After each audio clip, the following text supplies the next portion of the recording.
The final section of analysis is success criteria, and you'll be probably very thankful that this is the final section of analysis. As it turns out, this is a really important section. Put it simply, at this stage you will have a clear indication of what success should look like. So what would your app look like if you've done it perfectly? Success criteria is your description of what successful solution would look like, and it's going to include 3 core parts: usability, the essential core features of the app, and finally anything that makes it robust. Now, this section is easily overlooked, and I'm going to be really clear, you must not overlook this section because this is marked multiple times. Okay, first of all, by highlighting usability features at this stage, you're going to be able to talk about them in design phase. You're not going to get the marks in design if you don't talk about usability. So straight away, this is going to focus you on design. But then in evaluation, you need to evaluate the success of your solution by looking at the individual success criteria. So if you've not explained success criteria very well here, you're going to find it really hard to write your evaluation. Finally, robustness. To get the final marks in testing for evaluation, you need to show your app is robust.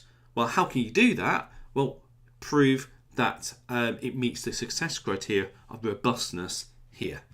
Okay, so success criteria is really super duper massively important. What you need to do? Well, let's focus on usability first, because the core features are fairly straightforward to understand, but usability is a bit harder to understand. So usability is not just simply, does it look pretty? Because that's not actually what usability is about. It's how easy and how well can the user interact with your application. So we can break this down into a number of sections. Learnability, how easy is this for new users to learn your system and how intuitive it is. Think about most apps you download off the internet. If you want to use it and it's hard to use, you'll probably uninstall it fairly quickly. Okay, so if you hit a barrier early on, you won't want to use it. And the same is going to go for your application as well. So how learnable is it? Can people pick it up quickly and use it? Clarity, is it clear what you need to do? Is it simplistic to use? Bear in mind, user interfaces should not be complicated. They should be easy and straightforward to use. Is it consistent? So do you have the kind of same layout on every screen? Is it familiar for people to use? So does it kind of mirror applications out there that are common and popular? And does it get good user feedback? Has your user said this is really good?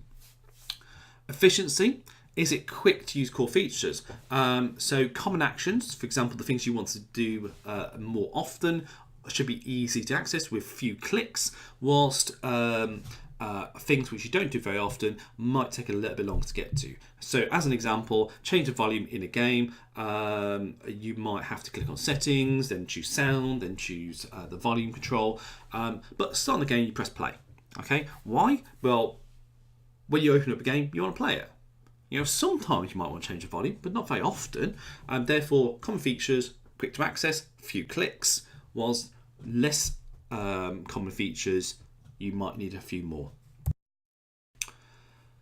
So with success criteria, you need to list them out, obviously, but also you need to justify why is this important, and finally, how is this going to measure? How are you going to measure success? So you need to think very clearly about what success would look like, and then show that you can measure it. Now, that might be through testing, so it might be that it passes a number of tests.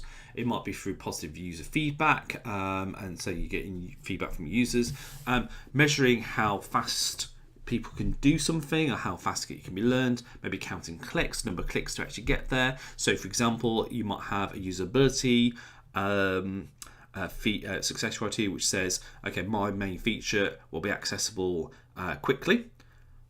Measure it success, it will be accessed by 2 or fewer clicks. Okay, that way you've got a very clear way of measuring it. Justification, why do we need success criteria? Why is this important for a successful app? Let's look at an example. So Imagine I'm building an app, maybe a flashcard app, and my success criteria will be the system will be intuitive and easy to learn for the user when they first open the app. So I'm thinking about learnability. Can they learn this app quickly? How am I going to measure it? Well, how do you know if your app is learnable? Well, they should be. You can measure how long it takes them to start revising a topic using flashcards. Okay, and I have it time limited, so they should be able to do it within a minute. Maybe that's the amount of time people after that point will get annoyed with my app. So when first using an app, people expect results. As such, if they cannot revise this topic within 1 minute, the chances are they will uninstall and try something else. As such, having an intuitive interface is critical to the success of the app. So you can see I've got a clear justification of why I've got success criteria. So I'm not thinking about the app itself per se. I'm thinking about why do people want an intuitive, easy to learn app. So I've thought about my justification of why the success criteria is needed, not necessarily why my app is needed. So it's just kind of a different focus for my justifications. So in your write-up, you can have a table of success criteria. I do suggest doing a table because it makes it easy for you to read it and use it later on, and also it makes it easier to mark as well. So have each criteria explicitly stated, say how it's clearly going to be measured, and give a justification of it as well.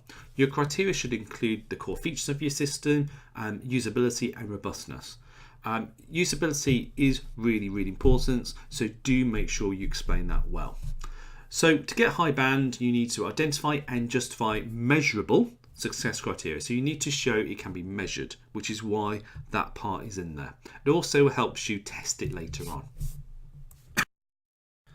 To finish off analysis, here are the final marks for it. Can I state that you cannot get marks unless you've done everything. So if you look at the 3 to 5 marks, you need to describe your features, identify stakeholders, research the problem, talk about essential features, talk about limitations, talk about requirements, and measurable success criteria. So if you haven't done any of those sections, if there's one section missed off, you straight away are in low to medium bands. You have to do everything first.